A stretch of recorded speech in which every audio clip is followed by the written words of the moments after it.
Hello नमस्कार मेरे PM SSB के टॉपरों, आप सभी का स्टार परिवार में स्वागत है। दोस्तों आज हम पीएम एसएसबी इंटेंशन टेस्ट को देखेंगे। किस तरह से आपसे परीक्षा में प्रश्न पूछे जाएंगे, कैसा आपका पेपर आएगा, वो सब देखेंगे। देखो देखो सबसे पहले आपको गणित रहेगी, उसके बाद विज्ञान रहेगा, फिर आपको जीके मिलेगा। अब देखेंगे।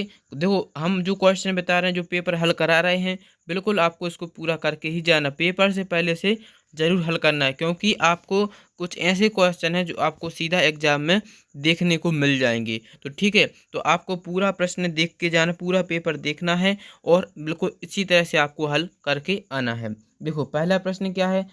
पहला प्रश्न लिखा 7 के ऊपर 181 या फिर 7 के ऊपर 181 की घात की इकाई और दहाई अंक का योग ज्ञात करना है। पहले हमें इसको हल करना पड़ेगा, फिर जो हमें इकाई और दहाई के अंक निकलेंगे उसका हम योग कर देंगे। योग मतलब क्या होता है, जोड़ना होता है। देखो कैसे हल करेंगे, यहाँ पर हम आपको बता रहे हैं।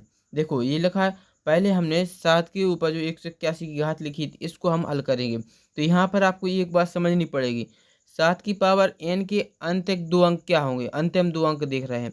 जैसे 7 की पावर जब 1 होगा, यदि 7 की पावर 1, क्योंकि यहाँ पर n लिखा है, तो मान लेते हैं हम कि 7 की पावर जब 1 होगा तो क्या आएगा, 7 आएगा, क्योंकि 7 की पावर 1 तो 7 ही होगा। लेकिन 7 की पावर जब 2 होगा तो कितना आएगा, 49, क्योंकि 7 की जितने की ऊपर संख्या के ऊपर जितनी घात होती है उसका उतना ही गुणा होता है। जैसे 7 के ऊपर 2 की घात आती है तो 7 का 7 में गुणा करेंगे, 7 7 कितने होते हैं, 49।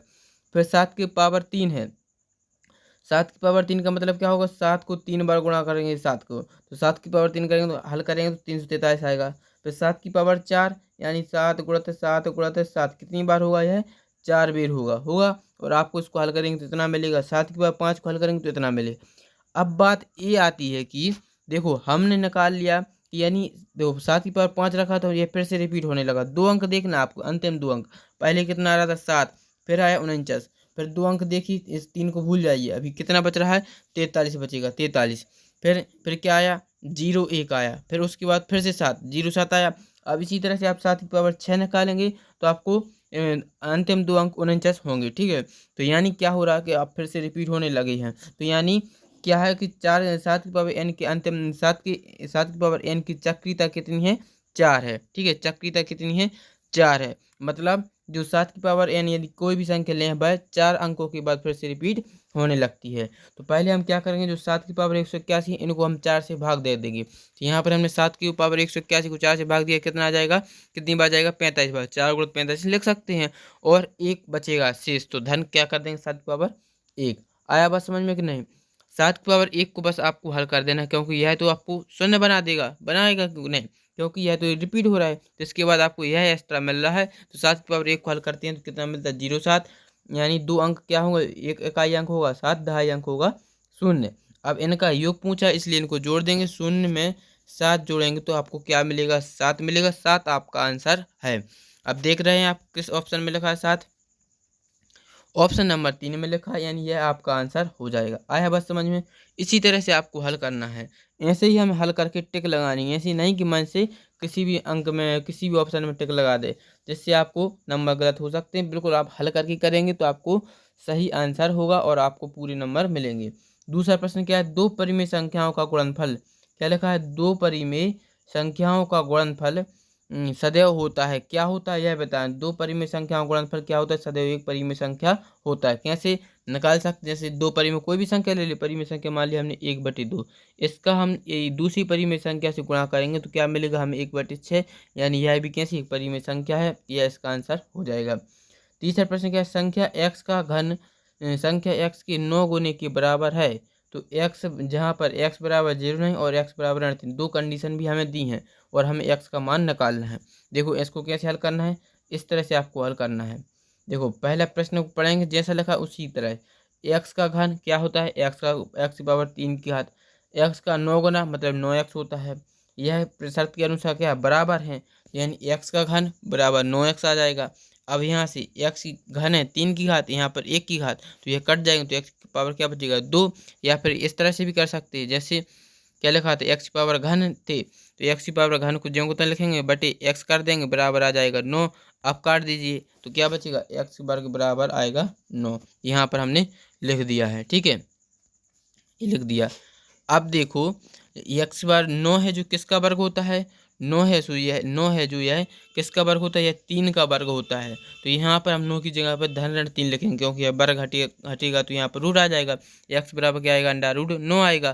तो एक्स बराबर क्या आ जाएगा, धन ऋण 3 आएगा धन ऋण 3। अब इसको हम एक एक करके 0 के बराबर कर लेंगे। जैसे हम एक्स बराबर 3 ले सकते हैं या फिर एक्स बराबर ऋण 3। अब प्रश्न में 2 कंडीशन भी दी थी हमें। कंडीशन क्या थी, देखो यहाँ पे लिख दी, एक्स बराबर नहीं 0, यानी एक्स का मान 0 नहीं हो सकता और एक्स का मान ऋण 3 नहीं हो सकता। तो एक्स का मान क्या होगा, 3 होगा, क्योंकि हमारे 2 आंसर आए, धन 3 और ऋण 3 आए थे। तो ऋण 3 हो नहीं सकता, तो धन 3 इसका आंसर होगा। अब आपको ऑप्शन देख लेना, किस ऑप्शन में लिखा है एक्स का मान धन 3, एक्स का मान धन 3 ऑप्शन नंबर 3 में, यह इसका आंसर होगा। आया बात समझ में। इसी तरह से आपको हल करना है। चौथा प्रश्न देखो, किसी वस्तु पर 2 क्रमागत छूट 20% व 15% की एकल समतुल्य छूट क्या होगी। क्या निकालना हमें, एकल समतुल्य छूट निकालनी है। कैसे निकालते हैं, इस तरह से निकालते हैं। देखो क्या लिखा, सबसे पहले हम मान लेंगे 2 क्रमागत छूटों की समतुल्य छूट क्या है, यह आपको फॉर्मूला याद करना है। ठीक है, क्या होता है, एक्स धन बाय ऋण की एक्स बाय बटे 100। पहले दोनों छूटों को जोड़ना है, फिर माइनस करना है दोनों छूटों का गुणनफल बटी में 100, फिर जो आएगा वह उसका परसेंटेज होगा। जैसे एक्स धन बाय, पहले क्या था 20%, तो 20% लिखेंगे। दूसरा क्या है 15%, तो 15% रख देंगे। एक्स का मान 20 और बाय का मान 15 रख देना। ठीक है, यहाँ पर ऋण एक्स बाय 15 का 20 में गुणा करेंगे, कितना आएगा 300 आएगा, बटे 100। 100 से 100 कट जाएगा, केवल क्या बचेगा 3।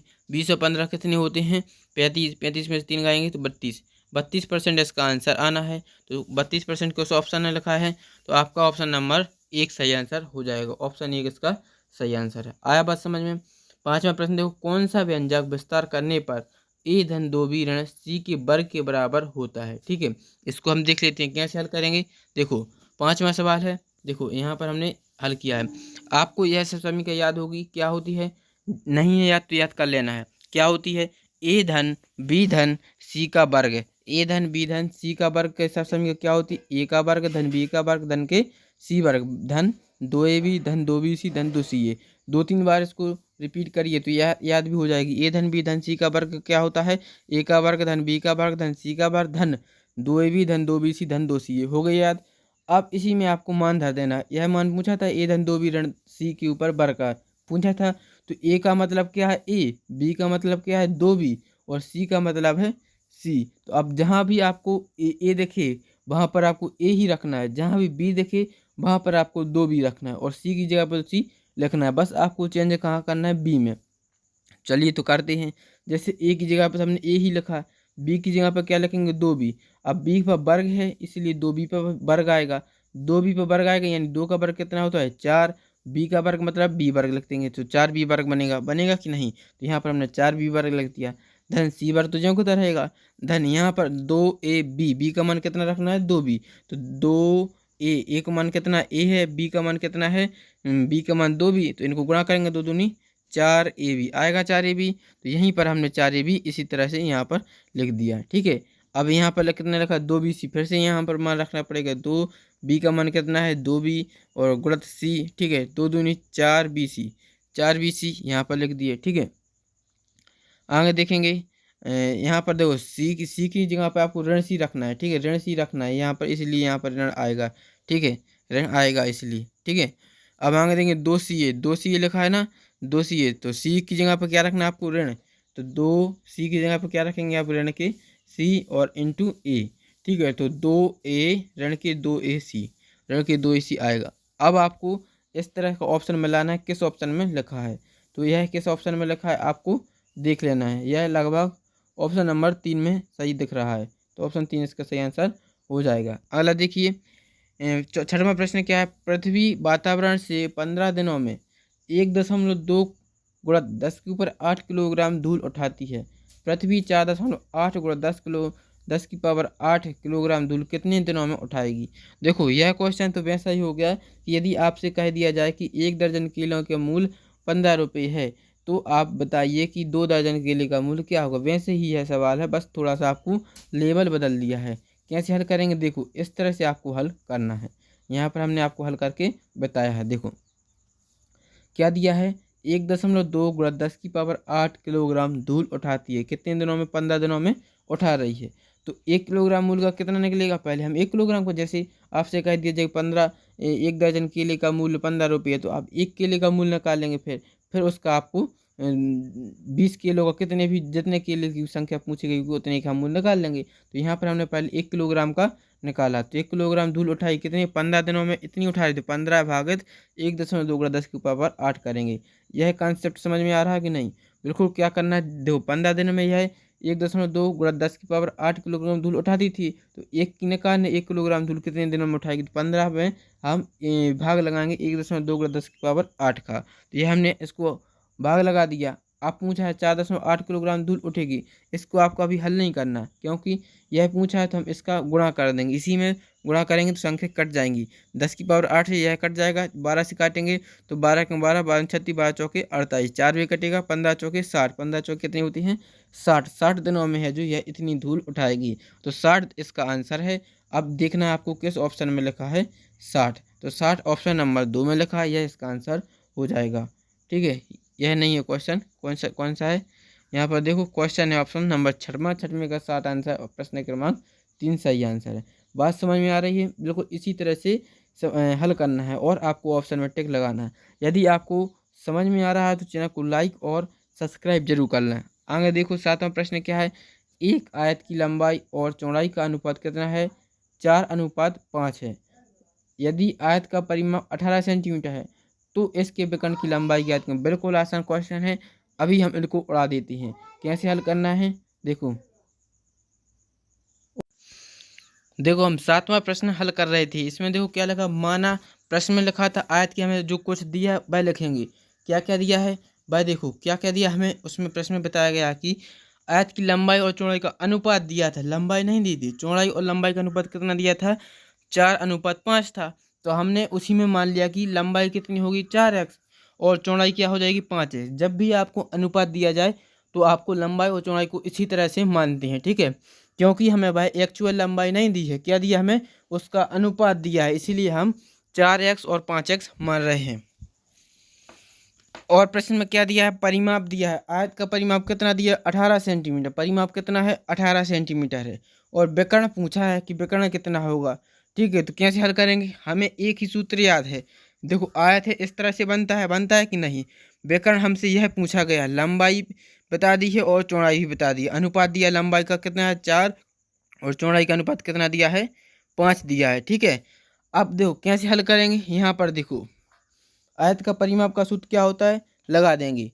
आयत के परिमाप का सूत्र क्या होता है, देखो दो कोष्टक में लंबाई धन चौड़ाई, यह सूत्र होता है आयत का परिमाप का, 2 कोष्टक में लंबाई धन के चौड़ाई। अब आयत का परिमाप मान धर देंगे, परिमाप कितना दिया था 18 सेंटीमीटर, तो यहाँ पर 18 रख दिया, 2 कोष्टक में लंबाई कितनी है 4x, 4x लिख देंगे, चौड़ाई कितनी है 5x, 5x लिख देंगे, ठीक है। इसको हल करेंगे, 18 को तो जो कितना लिखेंगे, लंबाई जुड़ जाएंगे, 4x और 5x जोड़ेंगे कितना आएगा 9x, 9x गुणा 2, ठीक है, तो कितना हो जाएगा 9x दूनी 18x होती है, तो यह कट जाएगा, 18x बराबर कितना आ जाएगा 18, x का मान चाहिए तो x बराबर क्या आ जाएगा 18/18, तो यह कट जाएंगे, 18 के 18 18, यानी डायरेक्ट हमने लिख दिया x बराबर 1। x का मान कितना आ गया 1, x का मान निकला 1, अभी हमें लंबाई चौड़ाई नहीं मिली तो x का मान 1 निकला, इसलिए हम यहाँ पर मान धर देंगे। लंबाई क्या माना था हमने 4x, तो x का मान 1 रखेंगे तो कितना आ जाएगा 4 आएगा, मतलब चौड़ाई कितनी थी 5x, तो x का मान 1 रखेंगे तो चौड़ाई कितनी हो जाएगी 5 होगी। आया बात समझ में, परिमाप पहले से ही पता है, अब विकर्ण निकालना है।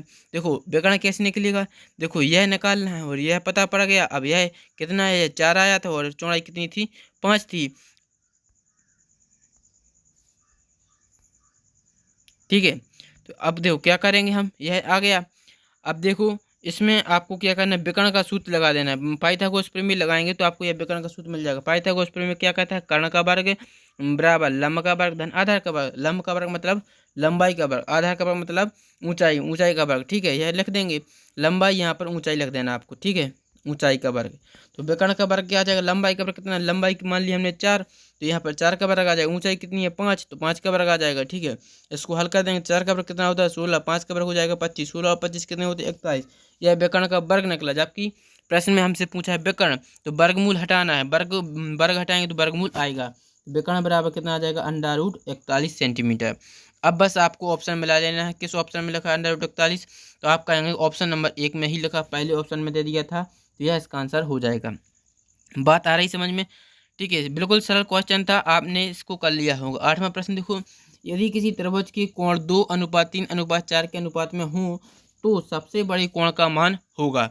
इसमें आपसे सबसे बड़े कोण का मान पूछा है, त्रिभुजों की कोणों का अनुपात दिया। फिर से हम क्या करेंगे, इसको 2x 3x और 4x के रूप में मानेंगे। बिल्कुल आसान है, यहीं पर हम कर लेते हैं। देखो क्या है, 2x 3x और 4x, तो हम क्या हो जाएंगे, हमने क्या कहा था आपको, एक जब भी ऐसे अनुपात दिया हो तो एक साथ में लिख लेना है। जैसे 2x, एक कोण हो गया 2x, दूसरा कोण हो जाएगा 3x का, या फिर चौथा कोण हो जाएगा 4x का। और एक बात और जानते हैं हम, तीनों कोणों का योग कितना होता है, 180 अंश होता है। बराबर हम लिखेंगे 180 अंश। आ रहा बात समझ में? अब इनको जोड़ देना है, 4 और 3 कितने होते हैं, 7, 7 और 2 कितने होते हैं, 9x। 9x बराबर आ जाएगा आपका 180। 9 से काटेंगे, 9 दूनी 18, 20, x का मान कितना आ जाएगा, 20। x का मान 20 आ गया। अब यह हमारा आंसर नहीं है, x का मान 20 आया। प्रश्न में क्या पूछा, सबसे बड़े कोण का मान, सबसे बड़ा कोण मान पूछा है, तो सबसे बड़े कोण का अनुपात कितना था, 4x। तो 4x का मान रख देंगे 4, x का मान कितना है 20, 20 का गुणा कर देंगे 4 में, तो कितना 20 चौकी 80, 80 है आपका आंसर होगा। 80 ऑप्शन नंबर 3 में लिखा है, यह आंसर होगा। बात आ रहा है समझ में? इसी तरह से आपको भी हल करके निकालना था। अगला देखो, 9वां प्रश्न क्या, नीचे दो कथन दिए गए हैं। कथन एक क्या, वर्गमूल वर्ग की प्रतिलोम संक्रिया है। वर्गमूल है जो वर्ग की प्रतिलोम संक्रिया है। और दूसरा कथन क्या दिया, वर्गों के अंत में शून्यों की संख्या केवल सम होती है। ठीक है, तो यहाँ पर आपको बताना है कि कौन सा कथन सत्य है और कौन सा कथन असत्य। देखो, वर्गमूल वर्ग की प्रतिलोम संक्रिया, यह तो सत्य है। और दूसरा क्या, वर्गों के अंत में शून्यों की संख्या केवल सम होती है, यह भी सत्य है। यानी ऑप्शन नंबर 1 सही आंसर हो जाएगा। आया बात समझ में? दूसरा प्रश्न देखो, 10वें में क्या दिया, आपको एक निर्देश दिया है। 10 और क्वेश्चन 10 और 12 के बीच में दो कथन दिए गए हैं। अभिकथन ए है और लिखित है दूसरा, उसका कारण आर दिया है। अब बताना कि जो अभिकथन है भाई, कारण सही है कि गलत है। ठीक है, इसी तरह से आपको बता देना। जैसे 10वां प्रश्न देखो, क्या लिखा है, 15/16 गुणा 16/15, इसको यह तो कट जाएंगे, ये क्या आएगा, बिल्कुल सही है। अभिकथन तो सही है। अब कारण देखो, 16/15, यह 15/16 का गुणात्मक प्रतिलोम, यह भी सही है। यानी दोनों सही बातें हैं, तो इसका सही आंसर क्या हो जाएगा, ऑप्शन नंबर ए आंसर हो जाएगा। ठीक है, अगला देखेंगे 11वां प्रश्न क्या कह रहा है, एक ठोस का पृष्ठीय क्षेत्रफल इसके फलकों के क्षेत्रफल के योग के समान होता है। और कारण क्या दिया है, सभी फलकें मिलकर एक ठोस का निर्माण करती हैं। तो देखो, यह भी सही है और यह भी अभिकथन भी सही है और कारण भी सही है। यानी ऑप्शन नंबर ए सही आंसर हो जाएगा। अभिकथन ये क्या है, ए एक विद्यार्थी ने गणित में 100 में से 20 नंबर पाए। चार्ट का केंद्रीय कोण 20/100 गुणा 360 बराबर 72 अंश। ठीक है, और क्या लिखा, यह तो बात सही है। दूसरा कारण क्या है, विद्यार्थी ने कुल नंबरों का 1/5 भाग नंबर पाए, अतः केंद्रीय कोण बात सही। बिल्कुल बात सही, 1/5 ही 20 होता है। ठीक है, 20% होता है। तो यही भी कारण भी सही है और अभिकथन भी सही है, यानी दोनों बात सही है। तो ऑप्शन नंबर ए सही आंसर हो जाएगा। अब आता है 13वां प्रश्न, क्या लिखा है, 5x ऋण 3/x धन 5y ऋण 3/y धन 5z ऋण 3/z बराबर 0 हो तो 1/x धन 1/y धन 1/z का मान निकालना है। यह क्वेश्चन आपको मिला है। कैसे करेंगे, देखो इसको हम हल करते हैं। यहाँ पर देखो क्या लिखा है, पहला 5x ऋण 3, यह प्रश्न है, यह हमने प्रश्न लिख लिया। अब इसको हम हल कैसे करेंगे, देखो यहाँ पर आपको एलसीएम लेना है। जब भी दो परिमेय संख्या या दो से अधिक परिमेय संख्या होती हैं तो वहाँ पर हम एलसीएम लेते हैं। तो एलसीएम किसका लेते हैं, हर वाली संख्या का। हर में क्या है, एक्स है, वाई है और जेड, तीनों को एलसीएम लेंगे तो क्या मिलेगा, हमें एक्स वाई जेड ही मिलेगा। एलसीएम एक्स वाई जेड आएगा। अब क्या करेंगे, जो एलसीएम आता है पहली संख्या का हर का उसमें भाग देते हैं और जितना भागफल आता है उसका अंश में गुणा करते हैं। जैसे एक्स का एक्स वाई जेड में भाग देंगे, इस तरह से आप दे लीजिए। नहीं आता तो एक्स वाई जेड में आपको एक्स से भाग देना है, तो एक्स से एक्स कट जाएगा, क्या बचेगा, वाई जेड। वाई जेड का अपन पूरी अंश में गुणा कर देंगे। तो वाई जेड का ऊपर 5x ऋण 3 में गुणा कर देना है। तो 5x में वाई जेड का गुणा करेंगे तो कितना आएगा, 5x वाई जेड। बात समझ में आई? इसी तरह से 3 वाई जेड आएगा, क्योंकि इसमें वाई जेड गुणा होगा तो कितना आएगा, 3 वाई जेड आएगा। एक एक क्वेश्चन, एक परिमेय संख्या हल होगी। अब दूसरी देखो, दूसरे में क्या लिखा है, दूसरी देखते हैं। क्या लिखा, 5y ऋण 3/y, तो y का फिर से हम एक्स वाई जेड में भाग देंगे, कितनी बार जाएगा, एक्स वाई जेड का y से भाग देंगे तो y से y कट जाएगा, क्या बचेगा, एक्स जेड। तो एक्स जेड का ऊपर गुणा करेंगे, तो एक्स जेड का ऊपर गुणा करेंगे कितना आएगा, 5y थे तो एक्स जेड और आ जाएंगे तो 5x वाई जेड हो जाएगा। यहाँ पर ऋण 3 में करेंगे तो ऋण के 3 एक्स जेड आएगा। ठीक है, इसी तरह से इसमें करना है जेड का एक्स वाई जेड में भाग देना है, क्या बचेगा आपको एक्स वाई बचेगा, एक्स वाई को ऊपर गुणा करेंगे तो 5 XY Z और ऋण के 3 XY आएगा। बात समझ में आई, एक स्टेप आप समझ चुके होंगे।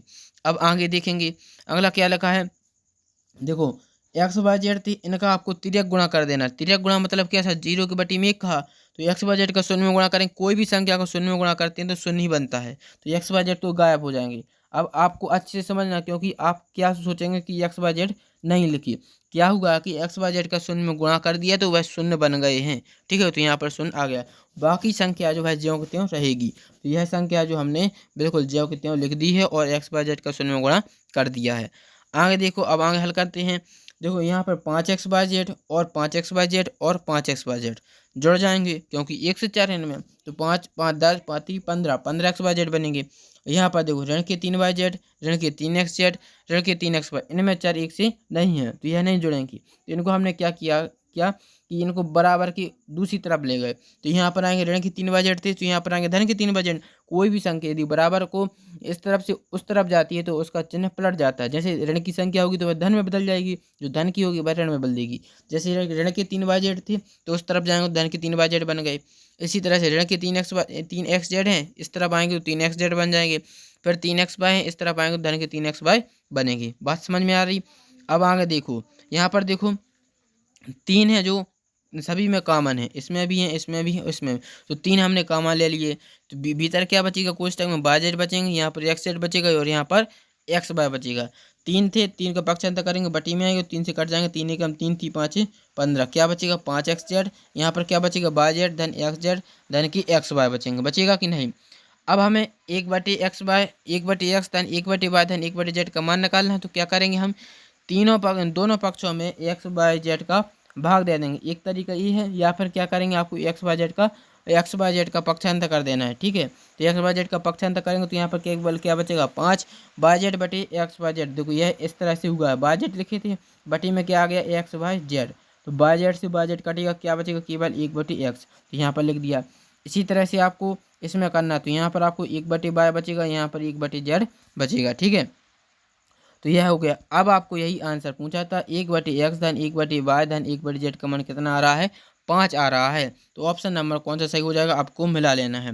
5 किस ऑप्शन में लिखा है, जल्दी से देख ले, 13वां क्वेश्चन है, ऑप्शन नंबर 1 में लिखा है, यह इसका आंसर हो जाएगा। आ रहा है समझ में।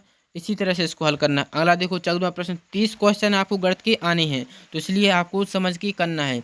14वां प्रश्न क्या है, 272 का वर्ग ऋण 128 का वर्ग का वर्गमूल होगा। वर्गमूल पूछा है, वर्गमूल, तो पहले हमें इसको हल करना पड़ेगा, जो संख्या निकलेगी उसका वर्गमूल निकालेंगे। कैसे करेंगे, देखो यहाँ पर हम आपको हल करके बता रहे हैं। 14वां प्रश्न क्या है, चलो तो 14वां प्रश्न देखते हैं। 14वां प्रश्न क्या लिखा है, यह संख्या आपको दी थी 272 का वर्ग ऋण 128 का वर्ग का वर्गमूल निकालना है। तो यहाँ पर आपने एक सब समीकरण पढ़ी होगी, क्या होता है ए वर्ग ऋण के बी वर्ग बराबर क्या होता है ए धन बी और होता है ए ऋण बी। एक कोष्टक में हम उनको जोड़ते हैं और एक कोष्टक में दोनों संख्या को घटाते हैं, ठीक है। यह सब समीकरण किस किसने पढ़ी थी यह हमें बताना कमेंट में, ठीक है। तो यह देखो सब समीकरण होती है, इसी को लगा देना। यहाँ पर ए का काम कौन कर रहा है 272 और बी का काम कौन कर रहा है 128। तो जहाँ भी आपको ए दिखे वहाँ आपको 272 रखना है और जहाँ बी दिखे वहाँ आपको 128 रखने हैं। चलिए तो रख देते हैं, तो इसमें रखेंगे तो कितना आ जाएगा, ए धन बी यानी 272 धन 128, ए ऋण बी यानी 272 ऋण की 128 रख दिए। इनको जोड़ेंगे तो कितना आएगा 400, इनको घटाएंगे तो कितना आएगा 144। बस 400 का आपको 144 में गुणा करना है।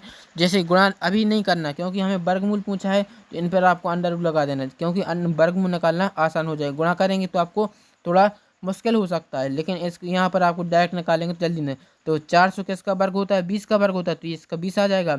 144 किसका होता है वर्ग 12 का होता है, तो 20 का 12 में गुणा कर देंगे तो कितना आ जाएगा 240 इसका आंसर आएगा, ठीक है। 240 इसका आंसर है। ऑप्शन नंबर किस ऑप्शन में लिखा है जल्दी से देख लेते हैं।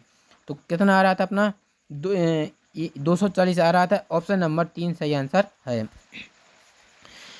15वां प्रश्न देखो, वर्ग अंतराल 20 और 30 में निम्न वर्ग सीमा पूछा है। निम्न वर्ग सीमा क्या होती है, जो सबसे आगे वाली संख्या होती है वह वर्ग सीमा होती है, निम्न वर्ग सीमा। तो 20 निम्न वर्ग सीमा, ऑप्शन नंबर 1 सही आंसर हो जाएगा।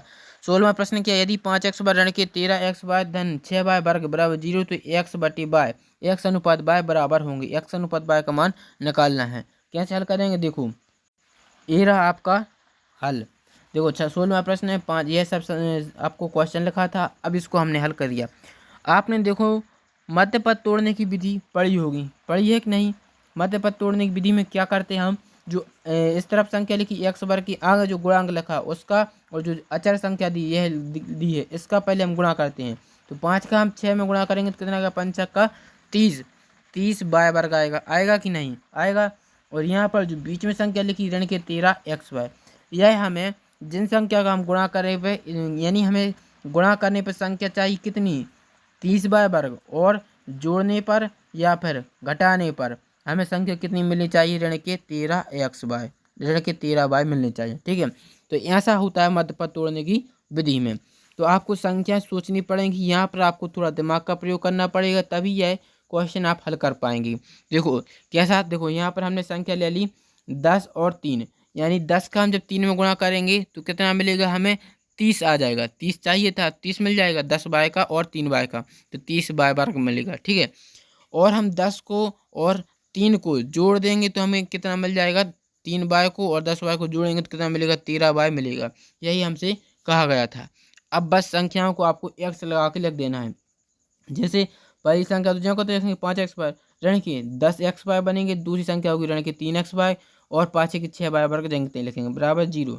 यहाँ पर अब इन दो में से देखना आपको, किन दो में, आगे की जो दो संख्या इनमें से देखना आपको जो कॉमन निकल रहा है। क्या निकल सकता है, 5x, और दोनों में 5x है तो 5x कॉमन निकल सकता है। तो 5x हमने बाहर लिख लिए, 5x कोष्टक लगाएंगे, यहाँ पर क्या बचेगा, केवल x बचेगा। यहाँ पर क्या बचेगा, 5x दूनी, ऋण के 2 बचेंगे, ऋण के 2 बाय। ठीक है, यहाँ पर देखो ऋण के 3 बाय कॉमन निकालेंगे तो क्या बचेगा, x ऋण 2 बाय बनेगा।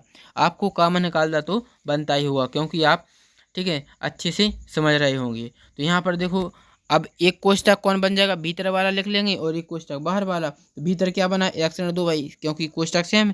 यदि आपके यह कोष्टक सेम नहीं बन रहे तो आप कहीं ना कहीं गलती कर रहे हैं, एक सी कोष्टक बनने चाहिए। तो एक कोष्टक भीतर वाला लिख लेंगे x ऋण 2 बाय, और एक कोष्टक बाहर वाला 5x ऋण के 3 बाई। अब इनको 0 के बराबर कर देना, एक एक करके 0 के बराबर करेंगे।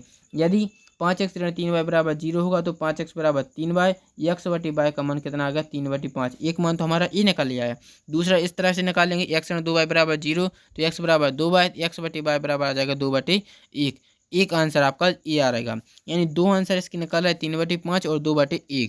अब जल्दी से इसका देख लेंगे किस ऑप्शन में लिखा है। यहाँ सब देखो यह लिखा है आपका, कितना आ रहा था, 3/5 और 2/1, ऑप्शन नंबर 4 सही आंसर होगा। ठीक है, बात समझ में आ रही कैसे हल करना है। आपको यह क्वेश्चन तभी हल कर पाएंगे जब आप मध्य पद तोड़ने की विधि अच्छे से समझ में, अच्छे से आप उसको हल कर लेते हैं, तो आपको यह क्वेश्चन बन जाएगा। अगला देखो 7वां प्रश्न क्या है, यदि किसी संख्या का 35% 700 है तो उसी संख्या का 50% कितना होगा। बिल्कुल आसान क्वेश्चन है, बस आपको थोड़ा सा दिमाग लगाना पड़ेगा। कैसे हल करेंगे, देखो यहाँ पर हमने हल कर लिया। पहले कहा कि किसी संख्या का 35%, तो पहले तो हमें संख्या माननी पड़ेगी। तो मान लिया हमने संख्या क्या है भाई, x है, तो अब x का हम पहले 35% निकाल लेंगे। तो x का 35% कितना दिया हमें, 700 दिया है, तो x का 35% बराबर 100। परसेंटेज मतलब क्या होता है, बटे में 100, तो 35/100 लिख लिए।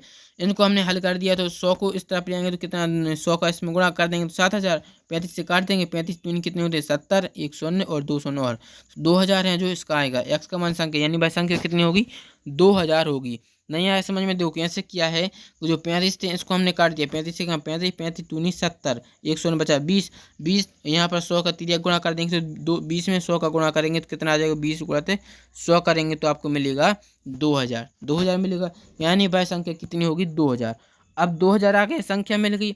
प्रश्न में पूछा कि उस संख्या का 50% कितना होगा, तो 50% निकाल लेना। 2000 का 50% निकालेंगे तो शून्य से शून्य कट जाएगा, एक शून्य से यह शून्य कटेगा, तो 5 दूनी 10,000, 1000 है जो इसका आंसर हो जाएगा। 1000 इसका आंसर है। ऑप्शन नंबर, किस ऑप्शन में लिखा है 1000, तो आप कहेंगे कि ऑप्शन नंबर 2 में लिखा है, यह इसका आंसर हो जाएगा। बिल्कुल आसान था।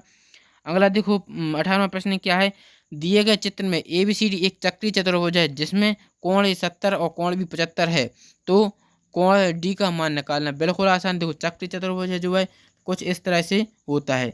इसमें आपको यह भी पता होगा कि चक्की चतुर्भुज की आमने सामने की कोण बराबर होते हैं। यह कोण है जो इसके बराबर, यदि मान लिया यह ए है, ए बी है, ए सी है और ए डी है, इसके दो विकर्ण होते हैं। ठीक है, अब देखो कोण ए है जो यह किसके बराबर होगा, कोण सी, कोण ए है जो कोण डी 180 अंश होगा। ठीक है, कोण ए, देखो कोण ए धन कोण सी 180 अंश होता है, यानी समकोण कोण है जो उनका योग 180 अंश होता है। कोण ए धन कोण सी 180 अंश होगा। ठीक है, तो कोण ए और कोण सी, यहाँ से यदि आपको कोण ए तो दिया है, लेकिन यहाँ से आपको कोण सी का मान निकालेगा, लेकिन जबकि हमें कोण सी का मान नहीं पूछा, किसका पूछा, कोण डी, तो हम दूसरा लगाएंगे। कोण बी है जो कोण बी धन कोण डी बराबर कितना हो जाएगा, 180 अंश होगा, क्योंकि यह भी इसके आमने सामने है कि नहीं।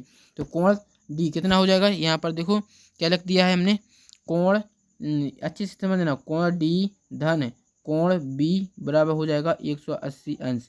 कोण बी का मान कितना दिया है, कोण डी देंगे तो लिखेंगे, कोण बी का मान 75 बराबर आ जाएंगे 180। इसको हल कर देना, कोण डी कितना आ जाएगा, बराबर 180 ऋण के 75, 180 में से 75 घटाएंगे तो कितना आ जाएगा 105।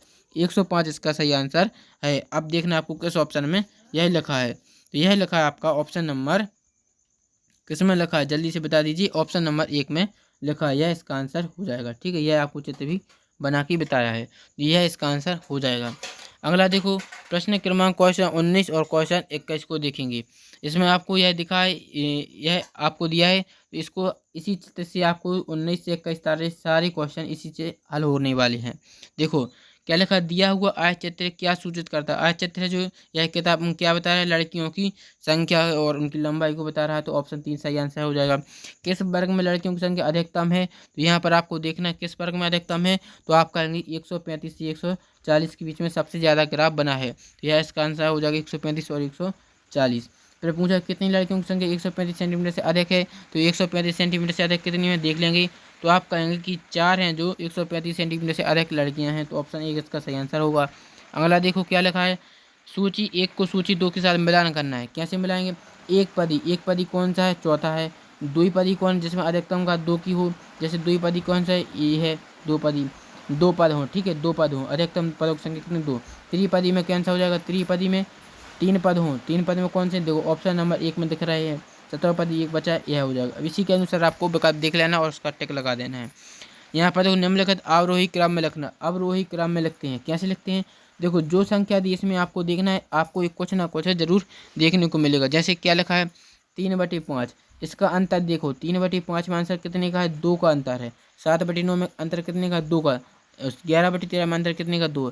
यदि आपको अंतर समान दिख जाए तो जो अंश में बड़ा है वह संख्या बड़ी होगी, जो छोटा है वह संख्या छोटी होगी। जैसे 11 सबसे बड़ी 11 होगी, फिर दूसरे नंबर 7/9 आएगी, तीसरे नंबर 3/5। तो यही लिखना है अवरोही क्रम, यानी पहले बड़ा फिर उससे छोटा फिर उससे छोटा, यह इसका सही आंसर ऑप्शन नंबर 4 सही आंसर हो जाएगा।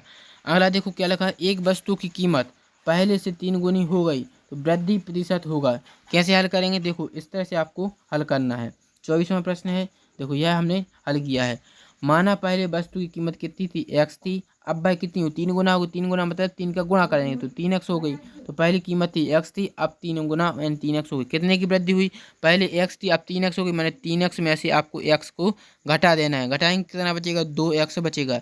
2x की वृद्धि हुई किस पर हुई, x पर। 2x की वृद्धि किस पर हुई, x पर। घटा देंगे, गुणत रहेगा आपका 100, x से x कट जाएगा, 200%। 200% की वृद्धि हुई, इसका आंसर हो जाएगा 200%। 200% कहाँ पर लिखा है, तो ऑप्शन नंबर आपका हो जाएगा 2 नंबर का सही आंसर हो जाएगा, ऑप्शन 2 सही आंसर है। अगला देखो 25वां प्रश्न क्या है, एक स्थान पर एक सप्ताह के लिए प्रतिदिन वर्षा सेंटीमीटर में निम्न प्रकार दी है, आपको वर्षा दी गई है। एक स्थान पर एक सप्ताह में इतनी वर्षा है जो सेंटीमीटर में आपको बताया है। अब आपसे औसत पूछा है, तो औसत में क्या करते हैं, हम अंकों का योग करते हैं और जितनी संख्या होती है उसका भाग लगा देते हैं। तो आपको 2 दशमलव जो भी आंकड़े आपको दिए गए हैं इनको पहले जोड़ देना है, और जितने आंकड़े कितने हैं, 1 2 3 4 5 6 7, 7 का इसमें भाग लगा देना है। 7 का इसमें आपको भाग लगा देना है। जब आप इसको हल करेंगे तो आपको कौन सा मिल जाएगा, ऑप्शन नंबर 4 3.6 इसका आंसर हो जाएगा। यहाँ पर हमने हल करके बताया। देखो यह इसका आंसर आया 3.6 सेंटीमीटर आया है। तो इसी तरह से आपको भी हल कर लेना, बस आपको जोड़ना और भाग करना है। तो यह इसका आंसर क्या है? ऑप्शन नंबर 4 सही आंसर। 26वां प्रश्न क्या दिया? एफ एक्स बराबर एक्स बर यानी कि एक्स धन 2 बटे एक्स धन 6 है। तो एफ 5 निकालना, बस बिल्कुल आसान है। यहाँ पर आपको क्या करना है, एक्स की जगह पर क्या लिखा है? 5। तो जहाँ भी आपको एक्स दिखे वहाँ आपको 5 निकालना है, 5 निकालना है। देखो यहाँ पर हमने हल करके बताया है। यहाँ पर देखो ये लिखा था एफ एक्स दिया है एक्स बर ऋण एक्स धन 2 बटे एक्स धन 6, यह 5 पूछा है। तो यह एक्स की जगह 5 रखेंगे, तो एक्स का बर यानी 5 का बर एक्स का बर ऋण एक्स जहाँ की 5 रखेंगे, धन 2 बाकी 5 धन 6। तो 5 का बर कितना होता है? 25। 5 ऋण 5 धन 2 कितना हो जाएगा? ऋण के 3 और 5 और 6 11। तो 25 में से 3 जाएंगे तो 22, 22 बटे 11 काटेंगे, 11 दूनी 22। 2 इसका आंसर आ रहा है। 2 कहाँ पे लिखा है? किस ऑप्शन में 2 लिखा है? तो ऑप्शन नंबर 3 में सही आंसर इसका हो जाएगा। ठीक है। 27वां प्रश्न है, किसी त्रिभुज में दो भुजाओं का योग सदैव होगा। किसी त्रिभुज में दो भुजाओं का योग तीसरी भुजा से बड़ा होगा। ऑप्शन नंबर 2 सही आंसर हो जाएगा। निम्नलिखित में से कौन सा समीकरण एक द्विघात समीकरण है? द्विघात समीकरण जिसमें अधिकतम घात 2 हो, जैसे यह ऑप्शन नंबर 4 में दिया है, यह इसका आंसर हो जाएगा। अगला देखो क्या लिखा है, 4 अंकों की सबसे बड़ी संख्या कौन सी है? जो 4 अंकों की सबसे बड़ी संख्या कौन सी है जो 12, 15, 18, 27 में से प्रत्येक से पूर्णतः विभक्त है? ऐसे क्वेश्चन है जो कई बार परीक्षा में पूछे जाते हैं, तो बिल्कुल इंपॉर्टेंट क्वेश्चन है, इसको तो आपको हल कर ही लेना है। तो कैसे हल करेंगे? देखो यहाँ पर हम आप लोग को हल करके बता रहे हैं। 29वां प्रश्न अच्छे से समझना। 4 अंकों की संख्या क्या दी है आपको? 12। 4 संख्या क्या दी? 12, 15, 18 और 27, इनसे विभाजित होती है वह संख्या। तो पहले हम इनका एलसीएम निकालेंगे। 4 अंकों की सबसे बड़ी संख्या क्या होती है? 9999। 12, 15, 18, 27 का एलसीएम निकालेंगे तो कितना आएगा? 540। एलसीएम कैसे निकालते हैं? गुणनखंड विधि से आप लोग को निकाल लेना। 12, 15, 18 और 27 आपको इस तरह से गुणनखंड विधि से निकाल लेना है। ठीक है। तो बिल्कुल आंसर निकल आएगा एलसीएम। एलसीएम कितना होता है इसका? 540 होता है। तो 540 इसका एलसीएम होता है। तो पहले हम क्या करेंगे, 4 अंकों की सबसे बड़ी संख्या क्या होती है? 9999। इसमें हम 540 का 9999 भाग लगाएंगे। जो शेष बचेगा वह उसको घटा देना है। जैसे इसको भाग दिया तो कितना बचेगा? शेष 279 शेष बचा। तो शेष हम इसमें से घटा देंगे, बड़ी संख्या जो इसमें से घटाएंगे। 9999 में से 279 घटाएंगे, कितना आएगा? 9720। 9720 आएगा। इस तरह से आपको हल करना है। यह इसका आंसर हो जाएगा। ऑप्शन नंबर किसमें 9720 आया था, ऑप्शन नंबर 2 सही आंसर होगा। अगला देखो 30वां प्रश्न क्या है, 4 की पावर ए बराबर 5 दिया, 5 की पावर बी बराबर 6 दिया, 6 की पावर सी बराबर 7 दिया, 7 की पावर डी बराबर 8 दिया है। तो ए गुणा तो बी गुणा सी गुणा डी यानी ए बी सी डी आपको निकालना है। तो कैसे निकालेंगे यहाँ पर हम हल करके बता रहे हैं। 30वां प्रश्न देखो अच्छे से समझना। लास्ट क्वेश्चन है गणित का। क्या लिखा है? 4 की पावर ए बराबर 5, यह दो आपको सवाल में लिखा था। यहाँ से हम शुरू करेंगे हल करना। 7 की पावर डी बराबर कितना दिया? 8। 7 की पावर डी बराबर कितना दिया? 8। देखो 7 है जो, यह किसके बराबर है? 6 की पावर सी, यानी 7 की जगह पर हम 6 की पावर सी लिख सकते हैं। तो यहाँ पर हमने लिख दिया 7 की जगह पर 6 की पावर सी। डी पहले से था तो सी डी बन गया। बराबर कितना है? 8। यह तो जो उतना रहेगा। अब दो 6 किसके लिए लिख सकते हैं? 5 की पावर बी को लिख सकते हैं। तो 6 की जगह पर हमने 5 की पावर बी लिख दिया, तो क्या बन जाएगा? 5 की पावर बी सी डी बनेगा। अब 5 किसको लिख सकते हैं हम? 4 की पावर ए को लिख सकते हैं। तो 4 की power A B C D बन गया। अब देखो 4 को हम क्या 2 का वर्ग लिख सकते हैं, क्योंकि 2 का वर्ग भी 4 होता है। और 8 को हम क्या लिख सकते हैं? 2 का घन लिख सकते हैं। तो यही हमने यहाँ पर किया। तो 2 का वर्ग कर दिया तो 2 ए बी सी डी बन जाएंगे। तो यहाँ पर 2 का घन, आधार समान है तो अब घातों को बार देखना है, कट जाएंगे। तो क्या बचेगा? केवल 2 की power 2 A B C D बराबर आएगा 3। ए बी सी डी का मान चाहिए तो 3/2 इसका आंसर हो जाएगा, क्योंकि प्रश्न में ए गुणते बी गुणते सी गुणते डी पूछा था। यह इसका आंसर हो जाएगा। कितना आया? 3/2। 3/2 किस ऑप्शन में लिखा? 3/2 को हम 1.5 भी कहते हैं। तो 1.5 लिखा है, ऑप्शन नंबर 2 सही आंसर हो जाएगा। अब आती है आपकी विज्ञान साइंस, यहाँ से शुरू होती है, इसको हम देखते हैं। चलिए तो शुरू करते हैं। 31वां प्रश्न, निम्नलिखित पर विचार कीजिए। कपास, पेंट और प्लास्टिक। प्रश्न में क्या लिखा? उपयुक्त में से कौन सा प्राकृतिक बहुलक का उदाहरण है? तो प्राकृतिक बहुलक का उदाहरण कौन सा है? देखो कपास है जो, यह प्राकृतिक बहुलक का उदाहरण, तो ऑप्शन नंबर 1 इसका सही आंसर है। विश्व का पहला तेल कुआं निम्नलिखित में से कहाँ प्रवेदित ड्रिल किया गया था? तो विश्व का पहला तेल कुआं कहाँ पर खोदा गया था? तो यह आपका आंसर है पेंसिल्वेनिया में खोदा गया था। सूची 1 के साथ सूची 2 को मिलान करना, सही जोड़ियाँ आ रही हैं। सही जोड़ियाँ आपको एक ना एक जरूर देखने को मिलेंगी, एक से ज़्यादा भी आ सकती हैं। जैसे थायराइड, थायराइड ग्रंथि है, देखो इसकी किससे मिल जाएगी, थायराइड ग्रंथि है जो यह है जो थायरॉक्सिन हार्मोन निकालती है, थायरॉक्सिन हार्मोन निकालती है। अग्नाशय से, अग्नाशय से कौन सा हार्मोन निकलता है, अग्नाशय से है जो इंसुलिन निकलता है। अधिक इंसुलिन की कमी से मधुमेह रोग हो जाता है, ठीक है। अधिवृक्क, अधिवृक्क है जो यह किससे हो जाएगा, अधिवृक्क की अधिवृक्क है जो इसकी मिलेगी आपकी एड्रेनलिन से, अधिवृक्क है जो एड्रेनलिन, और एक बची पीयूष है जो वृद्धि हार्मोन के लिए। तो ऑप्शन नंबर 4 सही आंसर है, ठीक है। अगला देखेंगे, लहसुन की अभिलक्षण गंध का कारण है। लहसुन में जो गंध आती है वह किसके कारण आती है, तो यह आपका आंसर सही आंसर हो जाएगा सल्फर यौगिक के कारण। तो ऑप्शन नंबर 2 सही आंसर है, सल्फर यौगिक के कारण गंध आती है। अगला देखेंगे 35वां प्रश्न देखो, अग्निशामक में कौन सी गैस काम आती है, अग्निशामक में कौन सी गैस काम आती है। आपको यदि इसकी पीडीएफ चाहिए तो आपको हमारे टेलीग्राम चैनल से जुड़ना पड़ेगा, टेलीग्राम से जुड़िए, वहाँ पर आपको इसकी पीडीएफ मिलेगी। 35वां प्रश्न क्या रखा है, अग्निशामक में कौन सी गैस काम आती है। तो कौन सी गैस है जो अग्निशामक में काम आती है, तो ऑप्शन सही आंसर है कार्बन डाइऑक्साइड, कार्बन डाइऑक्साइड है जो इस काम आती है, ठीक है। तो यह इसका आंसर हो जाएगा ऑप्शन नंबर, अग्निशामक में कौन सी गैस काम आती है, कार्बन डाइऑक्साइड गैस काम आती है। अगला देखेंगे 36वां प्रश्न क्या थे, अभिकथन दिया है, मानव शरीर सेल्यूलोज के पाचन में अक्षम है, ठीक है। दूसरा क्या दिया है, मानव शरीर में स्टार्च अपघटक एंजाइम डायस्टेज विद्यमान रहता है, ठीक है। तो यहाँ पर दोनों सही हैं, तो ऑप्शन नंबर 2 इसका सही आंसर हो जाएगा। अगला देखो क्या लिखा है, 37वां अभिकथन क्या दिया, पहाड़ी क्षेत्रों में ग्वाइटर यानी घेंगा रोग एक सामान्य बीमारी है। कारण क्या दिया, पहाड़ी क्षेत्रों में लोगों के भोजन में आयोडीन की मात्रा कम होती है। तो यह भी बात सही है, यानी दोनों कथन सही हैं, तो ऑप्शन नंबर 1 सही आंसर हो जाएगा। अगला देखो क्या लिखा है, सही जोड़ियाँ फिर से आ गई आपको, सही जोड़ियाँ नहीं है। ऑप्शन 38 में क्या लिखा, एंजाइम मूलतः क्या है, एंजाइम होते हैं, यह पूछा है। तो एंजाइम मूलतः क्या होते हैं, तो दोस्तों एंजाइम मूलतः क्या होते हैं, तो एंजाइम है जो प्रोटीन होते हैं, ऑप्शन नंबर 3 सही आंसर हो जाएगा। अगला देखो, लोलक घड़ियाँ गर्मियों में सुस्त हो जाती हैं क्योंकि, जो लोलक घड़ियाँ होती हैं भाई गर्मियों में सुस्त हो जाती है, आपको आंसर बताना है। तो लोलक घड़ियाँ गर्मियों में सुस्त मतलब धीमी हो जाती हैं, क्यों हो जाती हैं, क्योंकि ये जो लोलक की लंबाई बढ़ जाती है, लोलक की लंबाई है जो बढ़ जाती है, इसलिए सुस्त हो जाती हैं। ऑप्शन नंबर 3 सही आंसर हो जाएगा। किस तापमान पर सेल्सियस और फ़ारेनहाइट पैमाने मेल खाते हैं, तो किस तापमान पर सेल्सियस और फ़ारेनहाइट पैमाने मेल खाते हैं, -40 डिग्री पर यह एक साथ एक से होते हैं। तो ऑप्शन नंबर 2 सही आंसर हो जाएगा, मेल खाते हैं 40 डिग्री सेल्सियस पर। यहाँ पर फिर से जोड़ियाँ आ रही हैं, यहाँ पर बताना है कि आपको कि पक्षी है जो किससे संबंधित हैं। देखो यहाँ पर मिलाएंगे, आपको किस तरह से मिला देना है, पक्षी हैं जो यह हैं जो ऑर्निथोलॉजी, पक्षियों का दिन ऑर्निथोलॉजी कहलाता है। वंशागति, वंशागति, वंशागति का क्या से मिल जाएगा, वंशागति है जो यह है क्या, जेनेटिक्स, वंशागति जेनेटिक्स रोग है। पर्यावरण, पर्यावरण की मिलाई किससे, पर्यावरण है जो इकोलॉजी, पर्यावरण कहते हैं इकोलॉजी कहलाता है, इकोलॉजी, ठीक है। जीवाश्म है जो पोलियोलॉजी। इसका सही आंसर ऑप्शन नंबर कौन सा हो जाएगा, 2 है सही आंसर है। अगला देखो, निम्नलिखित में से कौन मछली नहीं है, मछली है जो कौन सी मछली नहीं है, स्टारफिश मछली है, ठीक है। स्टारफिश मछली नहीं है, स्टारफिश है जो इसका आंसर आ जाएगा, 42 का 1 सही आंसर हो गया।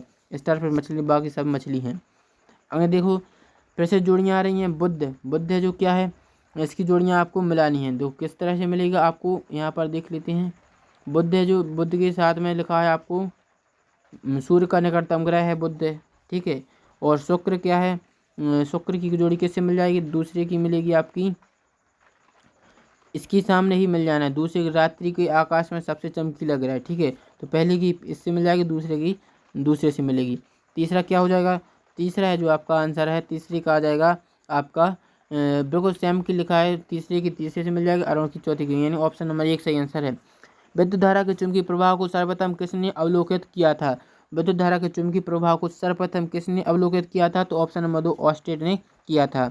रेशम के संदर्भ में निम्नलिखित कथनों में से कौन सा सही है और कौन सा नहीं, तो यह बताना है। तो इसका मृदु रेशा स्टील के तार जितना मजबूत होता है, बिकिया, टसर, मूंगा तथा कोसा रेशम की किस्में हैं। तो देखो यह है जो क्या है, दोनों सही बात हैं, तो ऑप्शन नंबर 1 तीसरा सही आंसर हो जाएगा।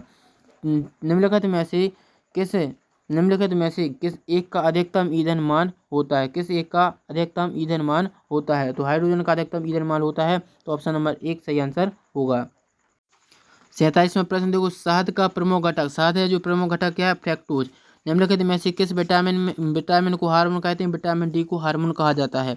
किसी भी प्रजाति में गुणसूत्र की संख्या क्या होती है? समान होती है, आयु के साथ बढ़ती है, घटती है या फिर स्थिर रहती है? तो स्थिर रहती है। ठीक है।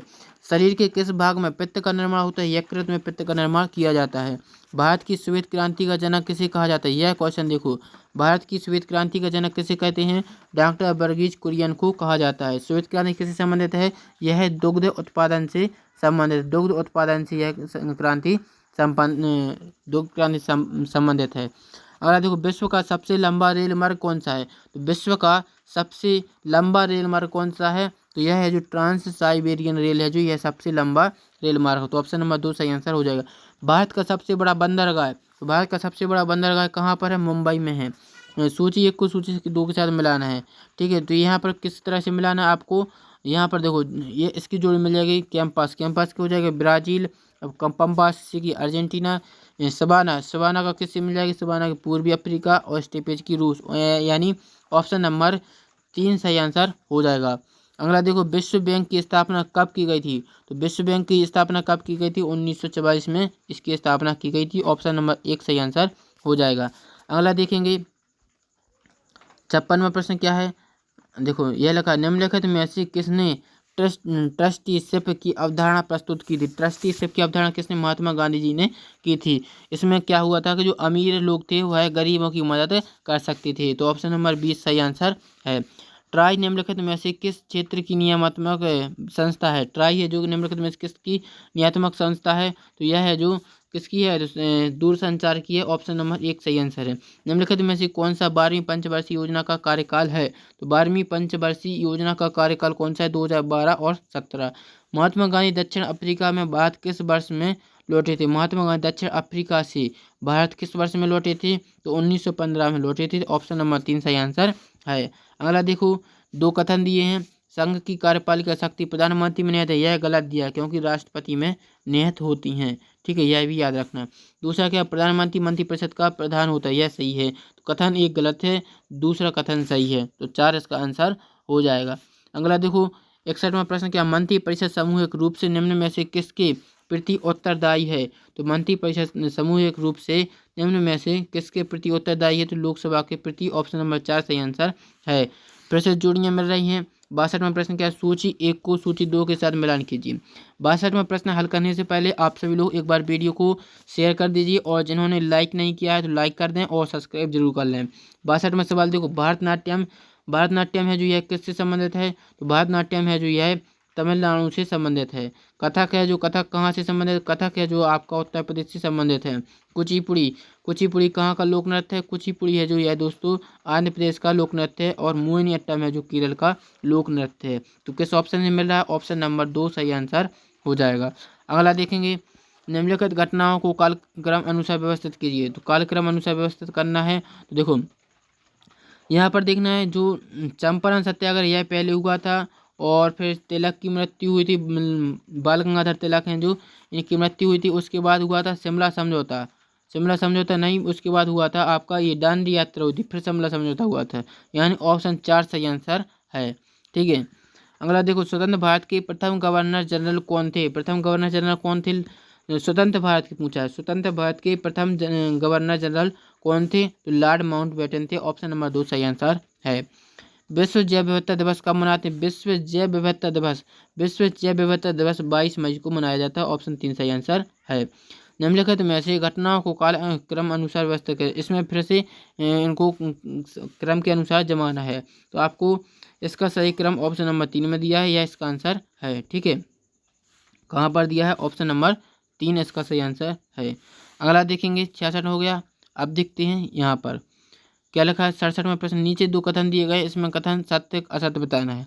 ओजोन परत पृथ्वी पर जीवन के लिए आवश्यक है, बिल्कुल सही बात है। दूसरा क्या है, ओजोन पृथ्वी को उच्च ऊर्जा विकिरण से संरक्षित करती है, यह भी बात सही है। तो ऑप्शन नंबर 1 सही आंसर हो जाएगा। भारत का कौन सा शहर डायमंड हार्बर के उपनाम से जाना जाता है? कौन सा शहर है जो डायमंड हार्बर के नाम से जाना जाता है? ये इंपॉर्टेंट क्वेश्चन है, ठीक है। तो कौन सा शहर है जो डायमंड हार्बर के नाम से जानते हैं? तो यह आपका आंसर होना है ऑप्शन नंबर 3, कोलकाता को डायमंड हार्बर के नाम से जानते हैं, ठीक है। तो यह इसका आंसर हो जाएगा ऑप्शन नंबर 3। अगला देखो, मीराबाई चानू किस खेल से संबंधित हैं? तो किस खेल से संबंधित है? तो यह है जो भारतोल्लास से संबंधित, अभी आपने देखा इनको लिए पुरस्कार भी मिला है। तो ऑप्शन नंबर 1 इसका सही आंसर है। भारतीय ओलंपिक संघ का मुख्यालय कहाँ है? तो भारतीय ओलंपिक संघ का मुख्यालय कहाँ पर है? तो दिल्ली में इसका मुख्यालय है, ऑप्शन नंबर 3 सही आंसर है। ज्ञानपीठ पुरस्कार किस क्षेत्र में दिया जाता है? ज्ञानपीठ पुरस्कार है जो यह किस क्षेत्र में मिलता है? तो यह है जो साहित्य में मिलता है, ऑप्शन 2 सही आंसर है। अंतरिक्ष में जाने वाले प्रथम भारतीय थे, अंतरिक्ष में जाने वाले प्रथम भारतीय पूछा है, तो प्रथम भारतीय कौन थे? तो यह है जो राकेश शर्मा जो प्रथम भारतीय थे। अगला देखो, कुशीनगर हवाई अड्डा कहाँ स्थित है? कुशीनगर हवाई अड्डा है जो यह कहाँ पर स्थित है? कुशीनगर हवाई अड्डा उत्तर प्रदेश में स्थित है, उत्तर प्रदेश में यह स्थित है। अगला देखो, जोड़ियाँ हैं उकाई, उकाई की किससे मिल जाएगी? उकाई की देखो, उकाई की जोड़ी मिलेगी आपकी गुजरात से मिलेगी। और पतरातू, पतरातू की जोड़ी झारखंड से मिलेगी। पेंच, पेंच की जोड़ी किससे मिल जाएगी आपकी? पेंच की जोड़ी मिलेगी मध्य प्रदेश से, पेंच उद्यान है जो मध्य प्रदेश में। और डाभोल, डाभोल की महाराष्ट्र से मिलेगी, यह इसका आंसर हो जाएगा। हर्षचरित नामक पुस्तक किसने लिखी? हर्षचरित नामक पुस्तक है जो किसने लिखी थी? यह बाणभट्ट ने लिखी थी, ऑप्शन नंबर 2 हर्षचरित, नाम याद रखना। हर्षचरित किसने लिखी है? बाणभट्ट ने लिखी है। नालंदा कहाँ स्थित है? नालंदा विश्वविद्यालय है जो यह बिहार में स्थित है, ऑप्शन 4 सही आंसर है। फिर से जोड़ियाँ आ रही, अमीर खुसरो, अमीर खुसरो की जोड़ी किससे मिलाएंगे? अमीर खुसरो हैं जो यह कुछ अलाउद्दीन खिलजी, अलाउद्दीन खिलजी। कालिदास, कालिदास हैं जो किसकी जोड़ी मिली? कालिदास हैं जो चंद्रगुप्त द्वितीय। हरिसेन, हरिसेन है जो समुद्रगुप्त। बाणभट्ट हर्षवर्धन, ऑप्शन नंबर 1 सही आंसर है। अगला देखो, 77 के बाद कौन सा आता है? 78वां प्रश्न है। 78वां प्रश्न क्या है? दो कथन दिए, आर्य समाज की स्थापना 1875 में हुई। दूसरा कथन दिया, शारदा एक्ट का संबंध बाल विवाह प्रतिबंध से है। तो देखो, आर्यवादी समाज स्थापना 1875 में हुई, यह भी सही है। आर्य समाज किसने? दयाराम साइनी ने की थी, ठीक है। आर्य समाज की स्थापना पूछा 1875 में, और शारदा एक्ट है संबंधित बाल विवाह प्रतिबंध, ठीक है। तो इसका सही आंसर ऑप्शन नंबर 1 हो जाएगा, ठीक है। अगला देखेंगे, आर्य समाज की राजा राम मोहन राय द्वारा की गई थी, ठीक है। यह देखना, राजा राम मोहन राय, राजा राम मोहन राय। सूची दो, यहाँ पर जोड़ियाँ मिली हैं, इनको देखेंगे। क्या लिखा है? प्रार्थना समाज, प्रार्थना समाज की देखो यहाँ पर मिलाएंगे। प्रार्थना समाज 79 के लिए हो जाएगा। प्रार्थना समाज है जो, इसकी जोड़ी किससे मिलेंगी? प्रार्थना समाज की जोड़ी मिलेंगी डॉक्टर आत्माराम पांडुरंग। ब्रह्म समाज, ब्रह्म समाज की स्थापना किसने की थी? तो ब्रह्म समाज की स्थापना है दोस्तों राजा राम मोहन राय ने की थी। और आर्य समाज की स्थापना किसने की थी? तो आर्य समाज की स्थापना दयानंद सरस्वती ने की थी। रामकृष्ण मिशन विवेकानंद, अभी हमने जो आपको बताया था वो पहले सही बताया था, लेकिन बाद में गलत कर दिया। तो आर्य समाज की स्थापना किसने की थी? तो किसने की थी? अभी हमने देखा था। तो किसने की थी आर्य समाज की स्थापना? आप कहेंगे कि दयानंद सरस्वती ने। तो यह आपको याद रखना है, ठीक है। आगे देखेंगे,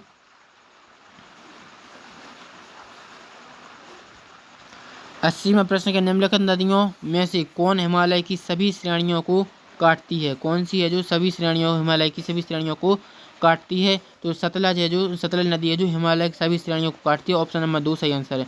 केंद्रीय औषधीय अनुसंधान संस्थान कहाँ पर है? केंद्रीय औषधीय अनुसंधान संस्थान कहाँ पर है? लखनऊ में है। सिस्मोमीटर नापता है, सिस्मोमीटर है जो क्या मापता है? सिस्मोमीटर है जो यह भूकंप की तीव्रता को मापता है, ऑप्शन नंबर 2 सही आंसर है। फिर से जोड़ी मिल रही है यहाँ पर देखो, ऑस्ट्रेलिया, ऑस्ट्रेलिया की जोड़ी किससे मिलाएंगे? ऑस्ट्रेलिया है जो, यह है जो क्या हो जाएगा? ऑस्ट्रेलिया की कैनबरा है। ताइवान, ताइवान की क्या किससे मिलाएंगे? ताइवान, ताइवान की जोड़ी किससे मिल जाएगी आपकी? ताइवान है जो, इसकी जोड़ी मिलनी है आपको ताइपे से। और तंजानिया, तंजानिया की जोड़ी मिलेगी डोडोमा, मालदीव की माली। तो ऑप्शन नंबर 1 सही आंसर है। वायुमंडल में सबसे अधिक किस गैस का प्रतिशत है? नाइट्रोजन सबसे अधिक है, 84 का सही ऑप्शन नंबर 2 है। विश्व का सबसे बड़ा क्रिकेट स्टेडियम कहाँ पर है? विश्व का सबसे बड़ा क्रिकेट स्टेडियम कहाँ पर है? भारत में है। अंतर्राष्ट्रीय सौर संगठन का मुख्यालय कहाँ स्थित है? तो अंतर्राष्ट्रीय सौर संगठन का मुख्यालय कहाँ पर स्थित है? तो अंतर्राष्ट्रीय सौर संगठन का मुख्यालय दोस्तों कहाँ पर स्थित है? तो आपका गुरुग्राम में स्थित है। तो ऑप्शन नंबर 1 सही आंसर है। नीति आयोग का गठन कब हुआ था? नीति आयोग का गठन दोस्तों 1 जनवरी 2015 को हुआ था। तो ऑप्शन नंबर 3 सही आंसर है। मौद्रिक नीति का निर्माण भारत में कौन करता है? तो मौद्रिक नीति का निर्माण है जो दोस्तों यह भारत में RBI करता है। तो ऑप्शन नंबर 2 सही आंसर हो जाएगा। ठीक है, अब हम आते हैं 89 प्रश्न। 90 क्वेश्चन हो गए हैं। ठीक है, तो यहाँ पर देखो 89 प्रश्न क्या, भारत में राष्ट्रीय पंचायती दिवस कब मनाते हैं? तो भारत में राष्ट्रीय पंचायत दिवस 24 अप्रैल को मनाते हैं। ऑप्शन 2 सही आंसर है। संपूर्ण राष्ट्रगान का वादन बाउंसिगन, यह क्वेश्चन सभी को पता होगा। भारत में किस राज्य में सर्वप्रथम महिला मुख्यमंत्री हुई थी? किस राज्य में सर्वप्रथम महिला मुख्यमंत्री हुई थी? तो आपका कौन सा? उत्तर प्रदेश में सर्वप्रथम महिला मुख्यमंत्री बनी थी। धन विधेयक को कौन प्रमाणित करता है? धन विधेयक को कौन प्रमाणित करता है? तो जो धन विधेयक स्पीकर को प्रमाणित करता है। निम्नलिखित में से किस विस्फोटक का नाम नोबल तेल है? नोबेल तेल किस विस्फोटक का नाम है? तो नोबेल तेल है जो यह TNG विस्फोटक का नाम है। ऑप्शन नंबर 1 सही आंसर है। सिरका का रासायनिक नाम क्या है? सिरका का रासायनिक नाम पूछा है। सिरका का रासायनिक नाम दोस्तों एसिटिक अम्ल, आपने पढ़ा होगा। अगला देखो, एल्यूमिनियम धातु को प्राप्त किया जाता है। एल्यूमिनियम धातु है जो इसको हम कहाँ से प्राप्त करते हैं? बॉक्साइट से प्राप्त करते हैं। ऑप्शन नंबर 1 सही आंसर है। फिर से जोड़ियाँ मिल रही हैं, 96 की जोड़ी मिलाना है। किससे मिलाएगी? देखो सिमलीपाल की जोड़ी किससे मिलाएगी? सिमलीपाल की उड़ीसा से मिलेगी। और पंचमणि की मध्य प्रदेश से मिलेगी। नंदा देवी की उत्तराखंड। और नौकेकर, यह ऑप्शन नंबर 1 सही आंसर हो जाएगा। चेरनोबिल दुर्घटना संबंधित है। चेरनोबिल दुर्घटना इंपॉर्टेंट क्वेश्चन। चेरनोबिल दुर्घटना किससे संबंधित है? नाभिकीय दुर्घटना है। कंप्यूटर को सी भाषा का आविष्कार किसने किया था? कंप्यूटर की सी भाषा का आविष्कार किसने किया है? तो यह है जो डेनिस रिची ने किया था। ऑप्शन नंबर 2 सही आंसर है। हरियाणा हरिकेन के नाम से कौन सा खिलाड़ी जाना जाता है? हरियाणा हरिकेन के नाम से कौन सा खिलाड़ी जाना जाता है? तो यह है जो कपिल देव हैं जो हरियाणा हरिकेन के नाम से जानते हैं। ऑप्शन 2 सही आंसर है। भारतीय रक्षा सेनाओं का सर्वोच्च कमांडर कौन रहता है? आखिरी क्वेश्चन है, यह आपको बिल्कुल कमेंट में छाप देना है। भारतीय रक्षा सेनाओं का सर्वोच्च कमांडर कौन होता है? इसका आंसर है, जिसको भी पता हो बताना है, राष्ट्रपति होता है इसका आंसर। ठीक है, यह इसका आंसर हो जाएगा। हमने पूरे 100 क्वेश्चन आपको हल करा दिए हैं। यदि आपको यह वीडियो पसंद आया हो तो चैनल को लाइक और सब्सक्राइब जरूर कर लें।